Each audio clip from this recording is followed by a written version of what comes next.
Bonjour à tous. Alors aujourd'hui une petite vidéo présentation du prochain projet que l'on va faire ensemble. J'ai une fidèle abonnée qui est devenue maintenant mon amie virtuelle, Christine, avec qui je corresponds par mail et qui m'a soulevé un petit souci qu'elle rencontrait, c'est elle a oublié un anniversaire. Bon, en soi c'est pas gravissime, et elle m'a demandé si j'avais un projet de calendrier perpétuel pour ne plus oublier ses anniversaires et voilà, éventuellement ses rendez-vous ou autres. Et je te remercie Christine parce que je crois que c'était un petit peu le moment pour moi d'avoir une petite relancée de scrap et ton idée m'a trotté dans la tête. Et du coup j'ai trouvé un projet, je suis plutôt contente du résultat, donc vous me direz ce que vous en pensez bien sûr. Donc je vous le montre, le voici, donc c'est un calendrier perpétuel, où ici on a les dizaines, les unités, les jours et les mois de l'année. Voilà, donc ici, dans la première petite boîte qu'on voit ici, on a 4 étiquettes pour les dizaines, donc de 0 à 3, selon si on est le 8, le 18, le 28 ou le... non, pas le 38, le 31. Voilà. Et dans la boîte d'à côté, on a donc les unités, donc de 0 à 9. Voilà. Dans la boîte de derrière, on a les jours de la semaine, où ici, dans l'emplacement ici, j'imagine très bien coller un post-it par exemple pour dire mercredi j'ai un rendez-vous, ou le samedi j'ai sport, ou le lundi j'ai course. Voilà, mettre un petit post-it avec les futurs rendez-vous.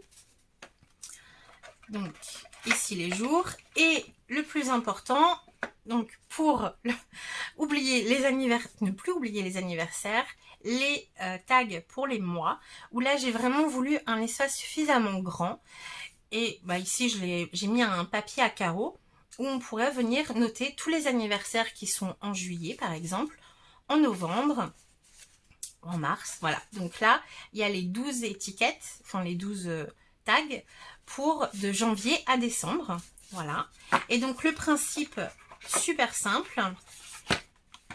Donc là, admettons, on serait le mercredi 17 juillet. C'est une date complètement aléatoire, hein, ne cherchez pas, c'est au pif. Et donc demain, on sera le 18, donc je prends le 7 et je le remets derrière. Et on sera plus mercredi, mais on sera le jeudi. Voilà. Et donc ainsi de suite, le 19, le vendredi, voilà. Et puis pareil pour les mois, hop, là on saute au mois d'août, et ainsi de suite. Donc c'est vraiment un projet, je pense, qui est réalisable autant pour les hommes, pour les femmes et pourquoi pas pour les enfants aussi, pour qu'ils aient une notion du jour. Et perpétuel, donc valable tout le temps, vu qu'il n'y a pas l'année. Je trouve ça très chouette. Alors là, je le fais en milieu d'année, ça serait un projet, je pense, idéal à offrir à Noël ou au jour de l'an, pour la nouvelle année, voilà, un joli calendrier. Donc ici, je l'ai fait vraiment assez vintage, voilà, puisque j'aime beaucoup. Et je me suis amusée avec mes nouveaux papiers et die-cut de la collection Enigma de chez Ciao Bella. Pour rappel, je vous ai fait une vidéo présentation de mes nombreux achats sur cette collection parce que j'ai vraiment craqué.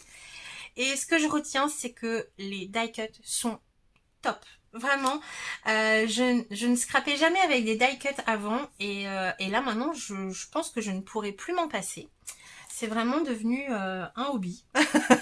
Autant j'avais pris les planches de tamponnage avec cette collection qui sont magnifiques, mais pour un projet comme ça, ils sont trop gros. Donc vraiment le bloc de die-cut, il m'a bien aidé.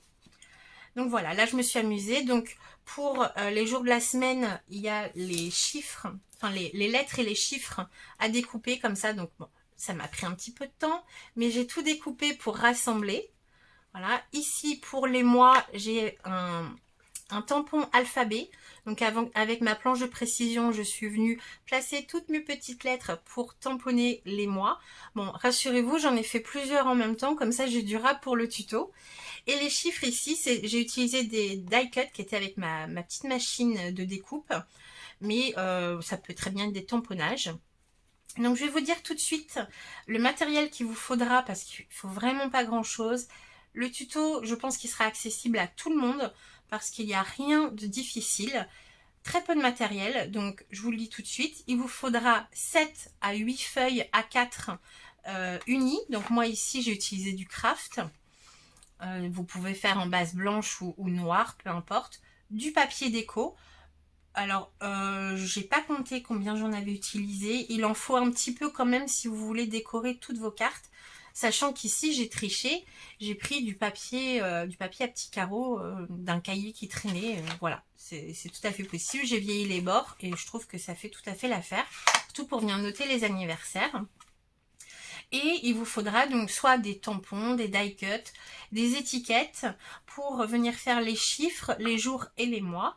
Et si jamais vous n'avez pas, vous pouvez très bien faire une planche d'étiquettes à l'ordinateur en écrivant tous les mois et tous les jours et imprimer et redécouper en forme d'étiquette, un petit peu comme j'ai fait ici. C'est tout à fait possible. Donc vraiment pas beaucoup de matériel. Après, de la colle. Ici, j'avais vieilli tous les bords et tout pour rester dans le style vintage, mais vous n'êtes pas du tout obligé. Voilà, et puis quelques petites décos pour agrémenter le tout. Donc, je vous le montre d'un petit peu plus près. Voilà. Donc ici, j'ai fait une petite composition de die cut. Ici, j'ai mis une petite machine à écrire. Voilà. Les jours, c'est resté, donc c'est du papier de la collection. Au dos, je n'ai rien mis. On pourrait très bien mettre, pourquoi pas, un papier neutre pour venir faire des notes. Et ici, j'ai sorti un petit peu tous mes tampons vintage que j'avais dans mes placards. J'en ai beaucoup. Pour agrémenter un petit peu les tags des chiffres. Parce que je me suis dit que c'était pas sur les chiffres qu'on allait vraiment écrire quelque chose. Voilà. Et sur les côtés, j'ai mis un petit die cut poignet. Ici, la petite lampe qui est trop belle. Les petits tampons et un porte-étiquette. Et sur l'autre côté, j'ai remis une poignée et là, j'ai mis la petite cloche avec la petite pancarte et le chiffre. Voilà. Donc, voilà pour le prochain projet que l'on va faire ensemble. Donc, je ne vais pas vous faire forcément un post sur YouTube avec le matériel qu'il faut. Vraiment pas grand-chose. Donc on se retrouve très bientôt pour le tuto. En attendant, bon scrap et à bientôt. Bye bye.